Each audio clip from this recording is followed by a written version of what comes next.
dear learners, and welcome back to English Flow. I'm Kim, and I'm really happy you're here. Today, we're starting something special, a 3-part series all about one of the most common and most useful real-life situations you'll ever face in English: the airport. Over these 3 episodes, we're going to cover everything, from the moment you book your ticket and pack your bags, all the way to landing at your destination, collecting your luggage, and walking out of the arrivals hall. This is part 1. Today we focus on everything before you even get to the airport: the preparation, the vocabulary, the things you need to know before your journey begins. In part 2, we walk into the airport together: check-in, security, gates, and boarding.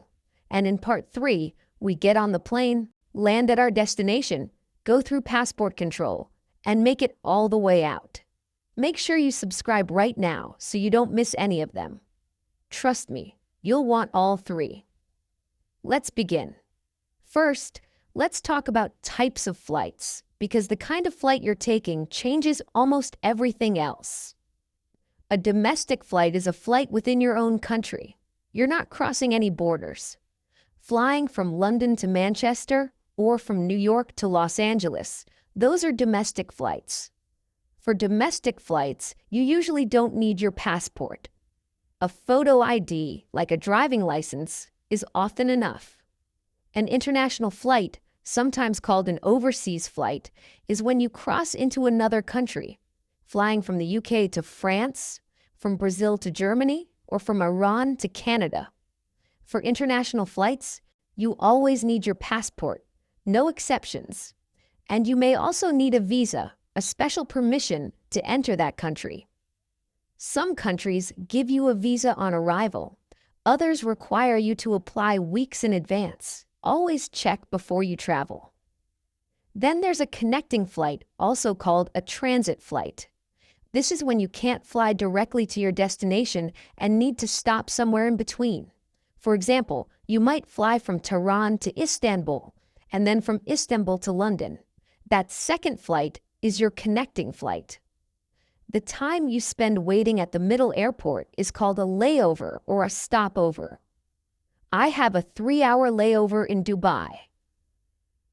Our stopover in Amsterdam is only 90 minutes. We need to move quickly. Layovers can be short and stressful, or long enough to leave the airport and explore the city for a few hours. Now let's talk about ticket classes, because not all seats on a plane are the same. Economy class is the most common and the most affordable. The seats are smaller. The legroom, the space between your seat and the seat in front of you, is limited, and the service is more basic. Most people fly economy most of the time. I booked an economy ticket. It was the cheapest option. Premium economy is a step up. A little more space, slightly better meals, and a few extra perks. It sits between economy and business class in both price and comfort. She upgraded to premium economy for the long flight to Sydney. Business class is significantly more expensive, but the experience is very different. Wider seats, better food, and on long flights, many business class seats fully recline into flat beds.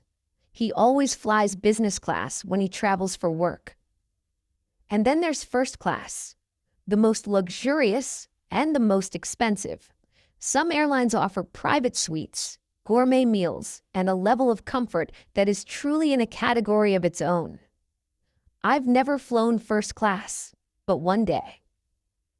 Before you travel, it's a good idea to call the airline to confirm your booking and your flight details. You might say, "Hello, I'd like to confirm my booking.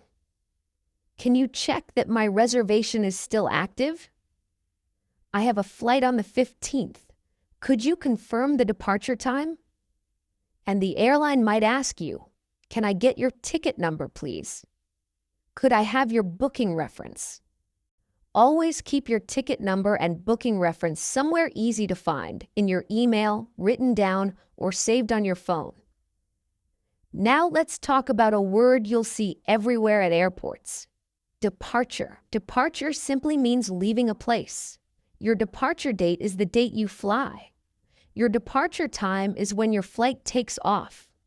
My departure date is the 14th of March. The departure time is 6:45 in the morning. I need to be at the airport by 4. Large airports are divided into separate buildings called terminals. Terminal 1, Terminal 2, Terminal 3, and so on. Different airlines often use different terminals, and they can be far apart. If you go to the wrong terminal, you could miss your flight. Always check which terminal your flight departs from. Do you know how to get to Terminal 4? Our flight leaves from Terminal 2. We need to take the shuttle bus to get there. If you're driving to the airport, you'll use the parking garage, a large multi-story building where you leave your car while you travel. We left the car in the parking garage and took the shuttle to the terminal. Someone might also drop you off at the airport. To drop someone off means to drive them somewhere. Stop briefly, let them out, and drive away. You don't park. My brother dropped me off at the airport at 5 in the morning. The opposite is to pick someone up, to go to the airport and collect someone who has just arrived. I'm picking my mom up from the airport tonight. Her flight lands at 8:30. Now let's talk about luggage. And there's quite a bit of vocabulary here. Checked baggage refers to the large bags, usually big suitcases, that you hand over at the airport and don't see again until you land. They travel in the plane's cargo hold, which is the storage area underneath the main cabin. I checked in 2 bags. Both were under the weight limit. Carry-on baggage is the smaller bag you take with you onto the plane and store in the overhead compartment above your seat. Most airlines allow 1 carry-on bag. My carry-on fits in the overhead compartment easily. And then there's a personal item, something even smaller, like a handbag, a laptop bag, or a small backpack that goes under the seat in front of you. I had my carry-on and a personal item, my laptop bag. Every airline has a weight limit for checked baggage. If your bag is over the limit, you pay an extra fee. My suitcase was 2 kilos over the weight limit, and I had to pay €30 extra. So always weigh your bags before you leave home. There are also restricted or prohibited items, things you're not allowed to bring on a plane. The most well-known rule is about liquids. You generally cannot take large bottles of liquid through security. Small containers, usually up to 100 milliliters, are allowed, but they must go in a small, clear, resealable plastic bag. Sharp objects, certain electronics, and flammable materials are also restricted. They took my water bottle at security. I forgot about the liquid rule. One more important thing, your luggage tag, also called a baggage tag. This is a small label attached to your checked bag at the airport with your flight information and a barcode on it. The airline staff attach it when you check in, and they give you a receipt. Keep that receipt. If your luggage gets lost at your destination, the tag number is how the airline tracks it down. I kept my luggage tag receipt and showed it at the desk. They found my bag the next morning. So before you travel, make sure you have your passport for international flights or your ID for domestic ones, your ticket and booking reference.